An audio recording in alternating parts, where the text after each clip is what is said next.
ஓம் சாந்தி. VK. Surajbhai அவர்களின் தாரணை வகுப்பு மார்ச் 1, 2026. முழுமையாக தூய்மையாவதற்கான சுகம் பரம சுகமாகும். தூய்மை தன்மைதான் சுகம் மற்றும் அமைதியின் தாயாகும். எங்கே தூய்மை இருக்குமோ அங்கே சுகம், அமைதி, ஆனந்தம், அன்பு மற்றும் திருப்தி தன்மை ஆகியவை பின்தொடர்ந்து வருகின்றன. தூய்மை தன்மையின் குறைபாடு மனிதரை பிடித்திருக்கக்கூடியவராக ஆக்கிவிடுகிறது. அவரது மனதில் அமைதியற்ற தன்மையை, நிம்மதியற்ற தன்மையை உருவாக்குகிறது. துக்கத்திற்கும் அமைதியற்ற தன்மைக்கும் எந்த காரணம் இருந்தாலும் அதன் மூல காரணம் தூய்மையற்ற தன்மையே ஆகும். நமது புனித தன்மை இந்த உலகிற்கு வரமாகும்.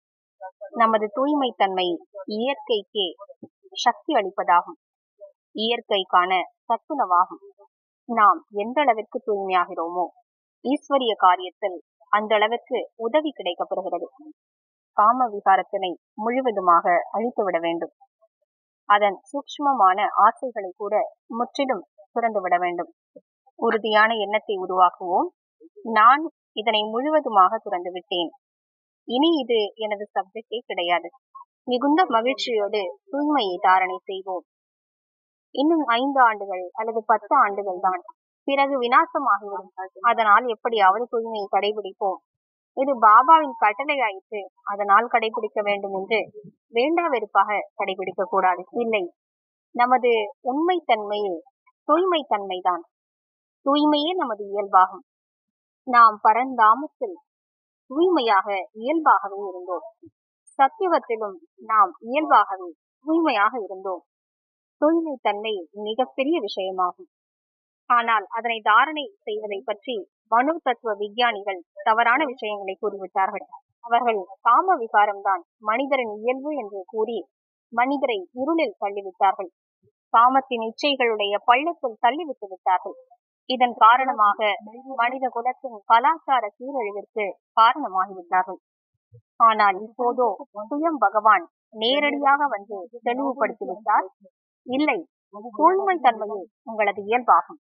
நீங்கள் தூய்மையின் சுகத்தை அடையுங்கள் என்று பாபா கூறியிருக்கின்றார். எனவே இப்போது உறுதியான எண்ணம் வைப்போம். தூய்மை தன்மையே எனது வாழ்க்கையாகும்.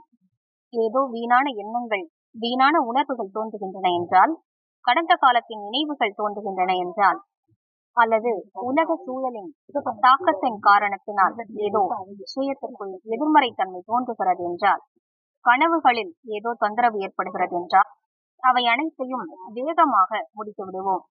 அதற்காக யோக பலத்தை பயன்படுத்துவோம். சுயமரியாதையின் பலத்தை பயன்படுத்துவோம். உயர்ந்த சிந்தனைகளை பயன்படுத்துவோம். யோக பலத்தினால் நமது சக்திகள் சூக்ஷ்ம ரூபத்தில் இருக்கின்றன. பாரமான உணவுகளை உண்போமானால், அதிகமாக வறுத்த பொரித்த உணவுகளை உட்கொள்வோமானால், வயிற்றில் வாயுக்களை வெளியிடக்கூடிய உணவுகளை அதிகமாக உட்கொள்வோமானால், இவற்றின் காரணமாக கூட நமது தூய்மை தன்மையில் வித்தியாசம் ஏற்பட்டு விடுகிறது. மேலும் காரசாரமான உணவுகளை உட்கொள்வது, தேநீர், காஃபி போன்றவற்றை அதிகமாக பருகுவது, இவற்றாலும் தூய்மையற்ற தன்மை அதிகரிக்கிறது.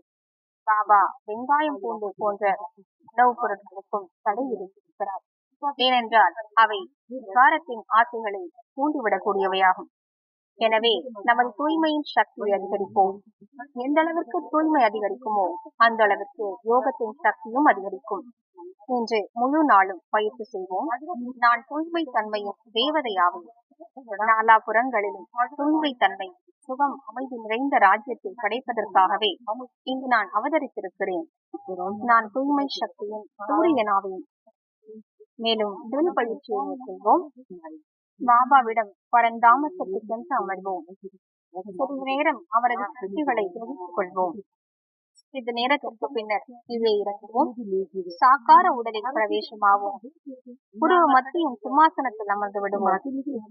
பின்னர் மீண்டும் பரந்தாமத்திற்கு செல்வோம். பாபாவின் சக்திகளை தெரிவித்துக் கொள்வோம். ஞான சூரியன் சர்வசக்திவானிடமிருந்து தூய்மையின் சக்தியை கிரகித்துக் கொண்டு பின்னர் மீண்டும் வேகத்தில் வந்து பிரவேசமாவோம். இவ்வாறு முழு நாளும் ட்ரில் பயிற்சியை மேற்கொள்வோம்.